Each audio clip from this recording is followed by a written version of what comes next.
ICC ODI বর্ষসেরা দল ঘোষণা করলো আইসিসি তার বর্ষসেরা ওডিআই দল ঘোষণা করলো আজকে শুক্রবার। আজকেই দল ঘোষণা করলো আইসিসি 2024 সালের সেরা ওয়ানডে দল। আর মজার ব্যাপার হলো এই দলে আইসিসি যে দলটা ঘোষণা করেছে এই দলে কোনো ভারতীয় নেই, কোনো ভারতীয় ছাড়াই আইসিসি তার বর্ষসেরা ওডিআই দল ঘোষণা করেছে। পাকিস্তানের 3 জন প্লেয়ার আছে এই তালিকায়, এই একাদশে তিনজন পাকিস্তানি প্লেয়ার। আর মোটে 4টি দেশের প্লেয়ার নিয়ে দল ঘোষণা করেছে আইসিসি। এই 4টি দেশ কোন কোন দেশ? শ্রীলঙ্কা, আফগানিস্তান, পাকিস্তান এবং ওয়েস্ট ইন্ডিজ। তো এশিয়ার 3টা দল আফগানিস্তান, পাকিস্তান এবং শ্রীলঙ্কা এবং বাইরের ওয়েস্ট ইন্ডিজ আছে। তো মোটে এই 4টি দেশের প্লেয়ার নিয়ে আইসিসি তার দল ঘোষণা করেছে।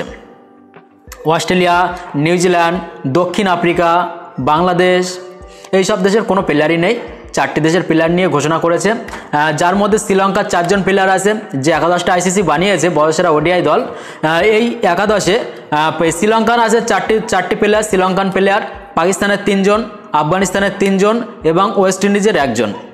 তো এক পলকে দেখে নেওয়া যাক এই লিস্টে কোন কোন প্লেয়ার জায়গা পেয়েছে এবং ক্যাপ্টেনকে উইকেট রক্ষককে এক পলকে পুরো তালিকাটা দেখা যাক। আইসিসি যে বর্ষসেরা ওডিআই দলটা ঘোষণা করেছে এক পলকে দেখে নেওয়া যাক দলটা। আইসিসি বর্ষসেরা ওডিআই দল ওপেনার। আচ্ছা, তার আগে একটা কথা বলে রাখি যে ভারতের কোনো প্লেয়ার কেন জায়গা পায়নি এই দলে। 2024 সালে ভারত মাত্র একটি ওডিআই সিরিজ খেলেছে, যেটাতে 3 ম্যাচের ওডিআই সিরিজ ছিল, 3 ম্যাচের সিরিজ। তো কার সাথে ছিল? শ্রীলঙ্কার সাথে ছিল। এবং ভারত এই যে 3 ম্যাচের ওডিআই সিরিজ 2024 সালে একটাই খেলেছে, এই 3 ম্যাচের ওডিআই সিরিজে একটা ম্যাচ কিন্তু জিততে পারেনি ভারত। সিরিজ তো হেরে গিয়েছে কিন্তু একটাও ম্যাচ জিততে পারেনি, একটা টাই হয়েছিল এবং 2টা জিতে নিয়েছিল শ্রীলঙ্কা। তো মোটামুটি 2024 সালে ভারত একটা মাত্রই সিরিজ খেলেছে, ওডিআই সিরিজ, 3 ম্যাচের ওডিআই সিরিজ, একটাও ম্যাচ জিততে পারেনি ভারত। স্বাভাবিক, যার ফলে স্বাভাবিক যে ভারতের কোনো প্লেয়ার কেন জায়গা পেল না একাদশে, স্বাভাবিক ব্যাপার। তো যাই হোক, ওয়ানডে একাদশটা একবার আপনাদের সাথে শেয়ার করি যে কোন কোন প্লেয়ার নিয়ে একাদশটা বানালো আইসিসি। ওপেনার সাইম আয়ুব আছে, পাকিস্তানের প্লেয়ার, এবং আর এক ওপেনার আছে আফগানিস্তানের রহমানুল্লাহ গুরবাজ। 3 নম্বরে আছেন পাতুম নিসাঙ্কা, শ্রীলঙ্কান প্লেয়ার, এবং 4 নম্বরেও শ্রীলঙ্কান প্লেয়ার আছেন কুশাল মেন্ডিস শ্রীলঙ্কান প্লেয়ার, উইকেট রক্ষক। এই একাদশের উইকেট কিপারও থাকছেন কুশাল মেন্ডিস।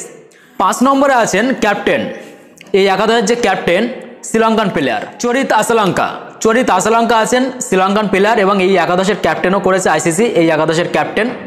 6 নম্বরে আছেন ওয়েস্ট ইন্ডিজের শেরফান রাদারফোর্ড আছে ওয়েস্ট ইন্ডিজের প্লেয়ার, আর এই তালিকায় এই একাদশের 6 নম্বরে।